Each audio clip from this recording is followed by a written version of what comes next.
When it comes to the European Union, Britain's new Prime Minister, Rishi Sunak, has taken a more cooperative approach than his predecessor.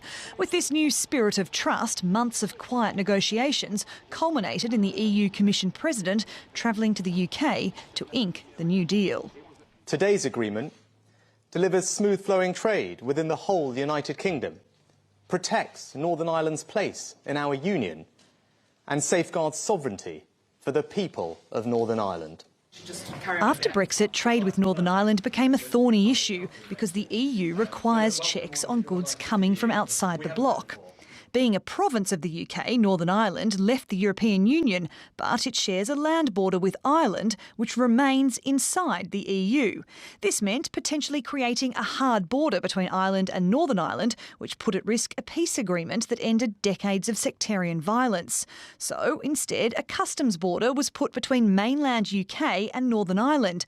But unionist politicians in Northern Ireland objected to this because it meant their province was treated differently to the rest of the UK, preventing the trade of some goods, including certain medicines and food. The leaders say the new deal changes all this.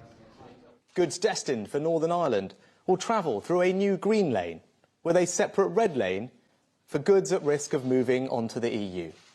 In the green lane, burdensome customs bureaucracy will be scrapped. It means food retailers like supermarkets, restaurants and wholesalers will no longer need hundreds of certificates for every lorry.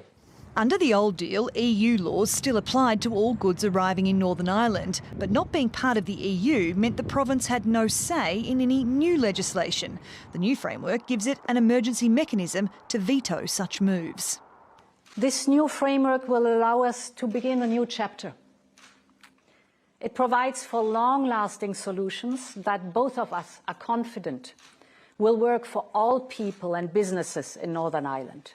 And most importantly, it protects the very hard-earned peace gains of the Belfast Good Friday Agreement. But the deal is not quite done. In Northern Ireland, the Parliament, known as Stormont, has been suspended for a year because unionists protesting the post-Brexit arrangements have refused to form a government. They're now assessing the new agreement. But let's face it, it has taken months to get to this point, and we will not be rushed, will not be pushed into a hasty decision. And the other problem for Rishi Sunak is his own party.